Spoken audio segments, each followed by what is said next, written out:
오늘 하루 이슈의 중심 최경영의 최강시사. 네, 더불어민주당 이재명 대선 후보가 대장동 의혹 특검 수용 의사를 밝힌 데서 한 걸음 더 나아가세요. 윤호중 원내대표도 야당이 먼저 만나자고 하면 협상 피하지 않겠다, 국회 논의 가능성 배제하지 않겠다는 입장 밝혔습니다. 대선 전 특검 출범 현실화되는 것인지 윤호중 더불어민주당 원내대표와 자세한 이야기 나눠보겠습니다. 안녕하세요. 네, 안녕하세요. 윤호중입니다. 예, 특검이 관심사네요. 그제 관훈토론에서 조건부 특검 수용 입장을 이재명 네네. 대선 후보가 밝혔고, 그러면 이제 바로 협상 시작이 되는 겁니까? 네, 얼마든지 협상할 수 있습니다. 그리고 이 문제는 지금까지 저희가 이 특검을 뭐 다른 그 의도가 있어서 반대했던 것이 아니고요. 예. 지금까지 검찰이 계속 수사를 하고 있습니다만 검찰이 수사하는 과정에 결국은 이 대장동 화천대유를 통해서 드러나고 있는 것은 이재명 후보에 대한 관련성보다도 국민의힘 인사들에 대한 내용이 계속 나오고 있습니다. 예. 그런데 그런 이 검찰의 수사를 국민의힘에서는 어떻게든 좀 막아보려는 그 정치적인 의도가 있는 것이 아닌가. 특검을 주장하는 게 봐왔습니다. 예. 그런데 이분들이 이 사건의 본질을 떠나서 특검을 주장하면 깨끗하고 예. 특검을 반대하면 마치 피하는 것 같고 잘못이 있는 것처럼 예. 이렇게 계속 이야기를 하고 있기 때문에 저희는 뭐 그 특검이라고 하는 것을 피할 의도가 있는 것이 아니라 예. 검찰 수사를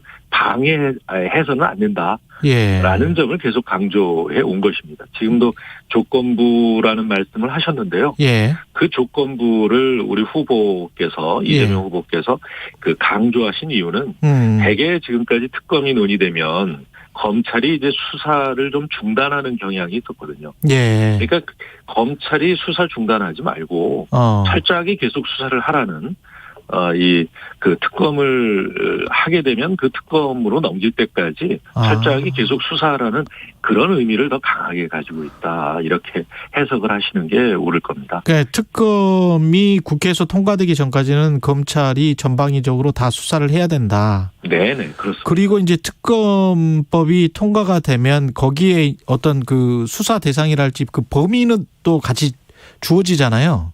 네네. 그거는 이제 여야 협상의 대상입니까? 특검법을 만드는 것으로 하든 아니면 상설특검에서 이 특검을 임명하든 간에 이 수사 범위를 정하게 되죠. 예. 이 여야 간의 협상을 해야 될 내용이겠습니다만 저희는 지금까지 검찰 수사 과정에서 아직 미진한 부분, 의문이 남아있는 부분이 많이 있다고 보거든요. 예.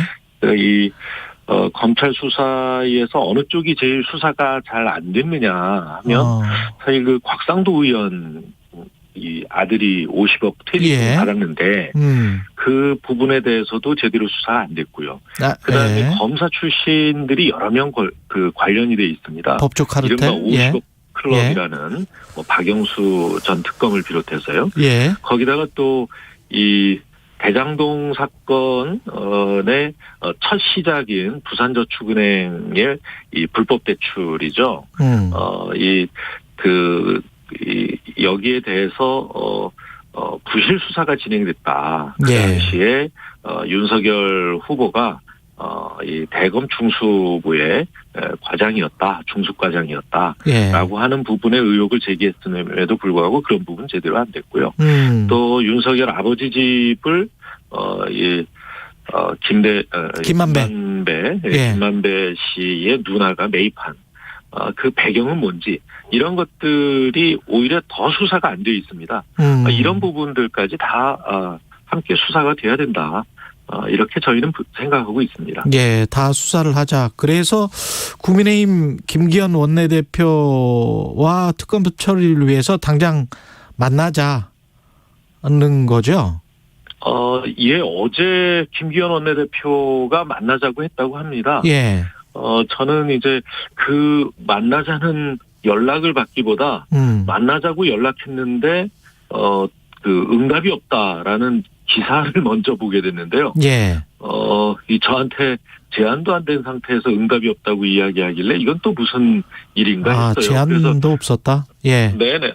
없었던 건 아니고요. 예. 그래서 이제 저희 수석부 대표한테 물어봤다고 하니까 만나자는 전화가 좀 전에 왔다고 합니다. 그래서 그러면 한번 좀 알아보라 했더니 예. 어제 뭐 오후 늦게까지 쭉 봤는데요.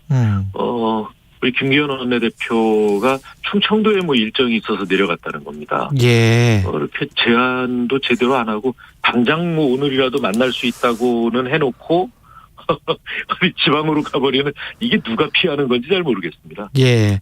근데 야당은 이제 이재명 후보의 의혹에 대해서만 만약에 대장동 의혹을 특검에 넣자라고 하면 그거는 가능하지도 않고요. 예. 어떻게 특검 이 대장동 사건이라고 하는 것을 예. 이 총체적으로 봐야죠. 뭐 이걸 갈라서 결론을 미리 정해놓고 수사를 한다면 그게 과연 수사겠습니까? 이 범인이 누구다라고 정해놓고 예. 그것을 수사하자는 얘기인데요. 예. 예. 이것은 지금 이 화천대유로부터 예. 이 돈이 어디로 흘러갔는가, 이 수익을 본 사람이, 수혜를 입은 사람이 누구냐를 따라가다 보면 모든 것이 다 드러나게 돼 있습니다. 예. 그 과정에서 뭐 이렇게 직무를 남용했다든가, 직권을 남용했다든가, 아니면 이게 뇌물의 성격이라든가, 이런 것들이 다 드러나지 않겠습니까? 그 관련해서 지금, 곽상도 전 의원이죠, 이제. 예. 곽상도 전 의원 같은 경우에는 이미, 김만배 측으로부터, 이 하나은행이죠. 하나금융그룹에, 예. 이 참여, 컨소시엄 참여를, 이 주선했다라고 예. 하는 진술까지 이미 나와 있습니다. 그 알선수재로 지금 혐의를 받고 있죠. 그 관련해서 윤석열 후보 같은 경우에 이제 고발 사주 의혹 등이 있는데, 네네. 이것도 동시 특검으로 같이 가는 게 좋겠다는 입장이십니까? 아니, 저희는 뭐 고발 사주 의혹에 대해서 특검하자 소리도 안 했는데요. 예. 예, 야당에서 무슨 동시 특검 받겠다 이런 이야기를 하는데 말입니다. 예. 이건 역시 이제 그 공수처가 수사를 하고 있지 않습니까? 예. 이 공수처가 수사하고 있는 것에 대해서 어떻게 좀 피해 보려는 이 꼼수란 말입니다. 오히려 저희가 여당에서 하자고도 안 했는데 이거 같이 특검하자 이런 얘기를 하고 있어요. 조금 있으면 아마 저희는 이제 본부장 이 가족 사기 의혹이다. 예. 이렇게 얘기하고 있지 않습니까? 예. 그 윤석열 후보의 본인, 부인, 장모 이렇게 해서 윤석열 후보 본부장 가족 사기 의혹 지금 이 각각 10여 건씩 됩니다. 그런 말을 만드셨어요? 그런 조언을 하신 거예요, 지금? 저 민주당에서? 본부장 가족 사기? 네네, 며칠 됐죠. 예. 처음 들어보셨나요? 저는 처음 들어봤습니다. 그러셨어요? 예. 본인, 부인, 장모. 예. 이렇게 해서, 이 윤석열 본부장 이 가족 사기 의혹. 예. 여기에 대해서도 이제 또 특검하자고 하지 않겠습니까? 전 이 특검을 야당이, 이 진실을 밝히기 위한 특검을 의도하는 건지, 진실을 덮기 위한 특검을 하자고 하는 건지 알 수가 없습니다. 그러면 이게 가령 특검법이 처리가 돼서 그 두 사건 전부 다 관련된 사건들 전부 다 해서 저희가 그런 사건을 다 하자는 것이 아니고요. 예. 윤석열 본부장 가족 사기 의혹은 검찰이 수사하고 있고요. 예. 그다음에 고발 사주 사건은 공수처가 수사하고 있습니다. 그렇죠. 예, 이것은 이 검찰과 공수처에서 철저하게 계속 수사하고 대장동 사건에 대해서 야당이 특검을 하자고 하니 저희가 특검은 검찰 수사를 방해하는 목적이어서는 안 된다. 계속 주장을 했음에도 불구하고 이게 마치 저희가 혐의를 숨기려고 하는 걸로 오해를 하니까 당당하다. 그런 의도가 없다. 정특검을 하자고 하면 하겠다. 대장동 사건에 대해서는 우리는 다 하겠다.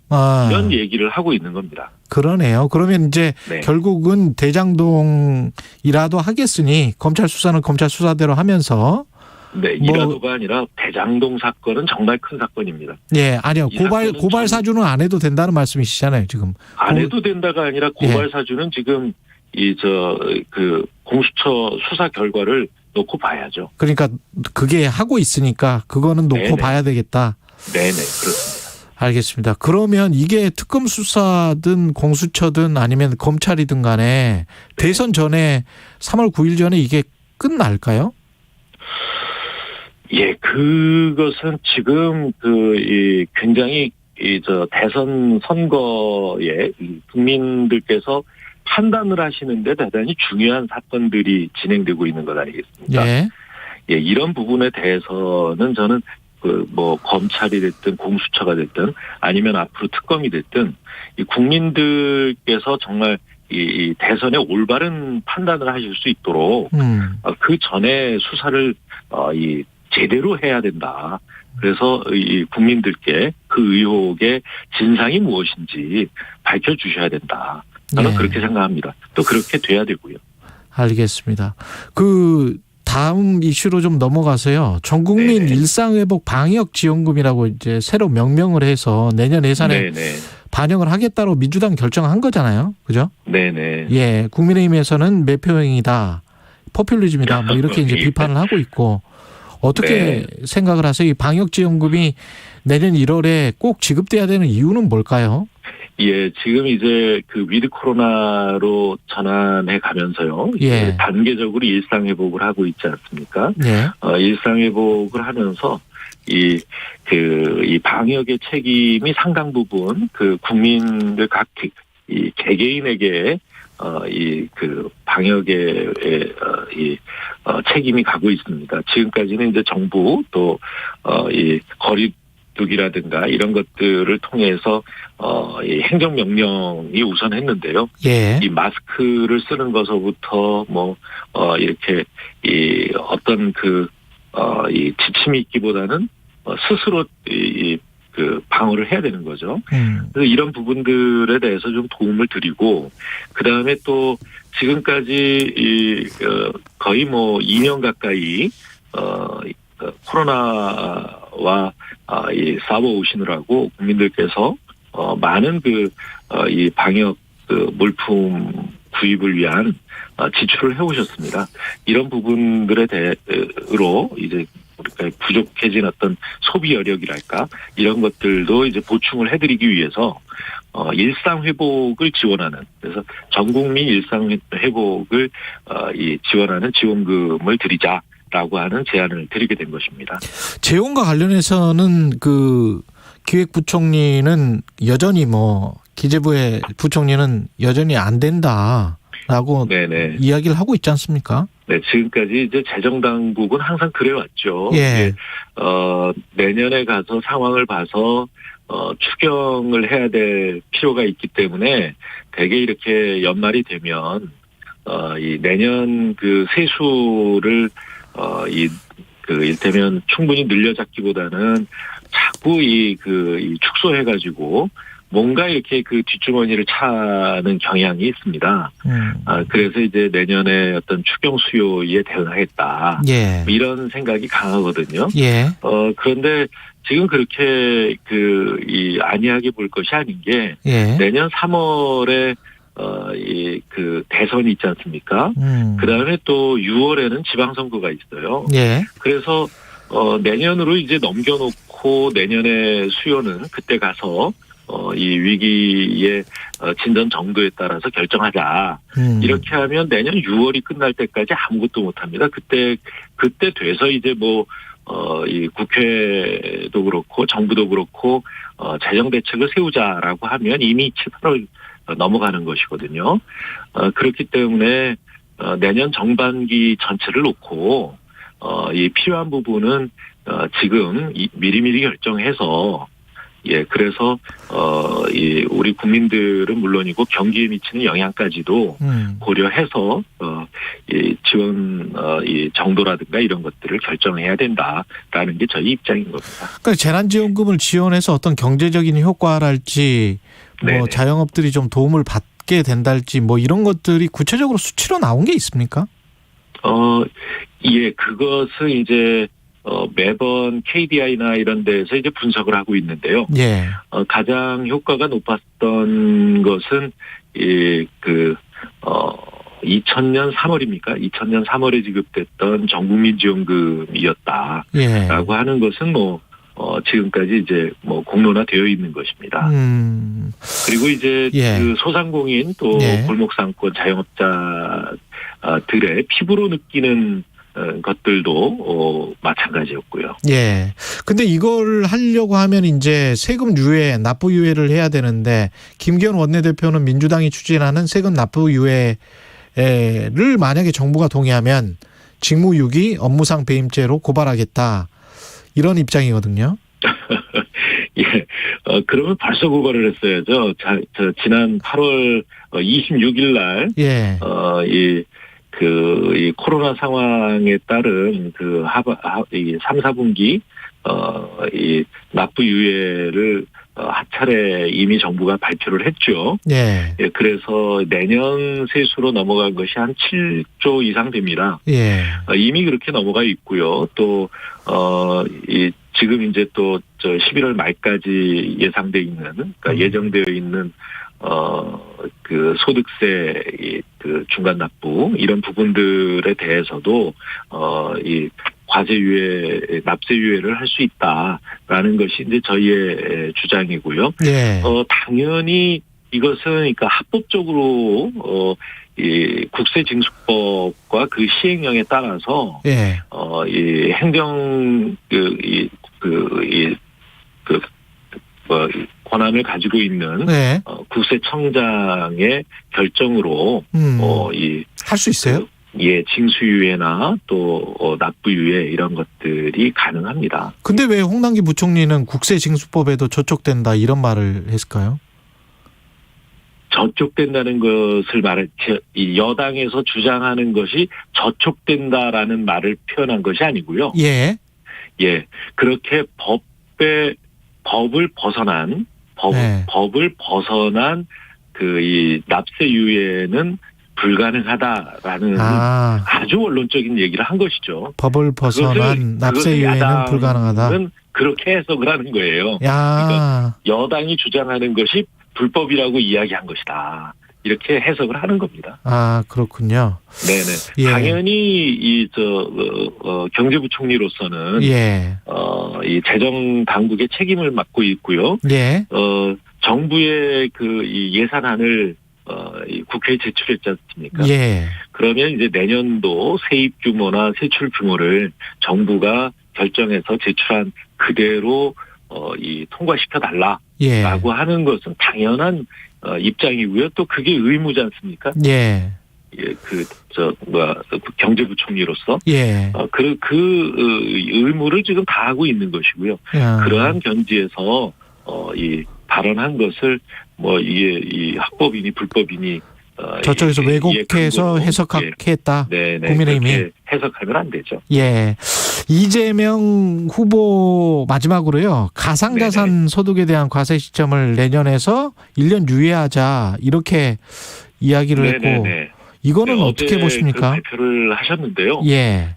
이 부분은 이제 고위당정청에서 그대로 내년 소득분에서부터 과세를 해서 그렇게 되면 2023년도에 납세를 하게 되는데 그렇게 네. 하자라는 그 입장 정리는 있었습니다. 다만 당에서는 이 내년도에 서부터 과세가 가능한지 그 과세 인프라가 어느 정도 갖춰지는지를 최종적으로 점검해서 결정하겠다. 국회에서 결정하겠다. 라는 입장에 고위당정청이 그 합의를 한 바 있습니다. 예, 그래서 저희가 이 납세 인프라의 그 준비 정도를 예. 파악을 했는데요. 예. 그 파악을 해본 결과로는 내년 그 1월 1일 시점에 이 가상자산에 대한 평가 금액이나 이런 것들이 전부 파악이 돼야 되는데 예. 이 부분에 좀 문제가 있어요. 예, 인프라 자체가 이 금융당국의 준비 정도가 좀 이 불안한 측면이 있다. 그렇다면 1년 유예해서 이 그 증권 거래라든가 이런 부분의 금융 투자 소득에 대해서 과세 제도가 이 근본적으로 바뀌는 게 2023년부터입니다. 알겠습니다. 그래서 예. 그 시점에 맞추는 것이 좋겠다라는 제안을 하고 있는 것입니다. 알겠습니다. 말씀 감사하고요. 더불어민주당 네. 윤호중 원내대표였습니다. 고맙습니다. 네, 감사합니다. 공정, 공익,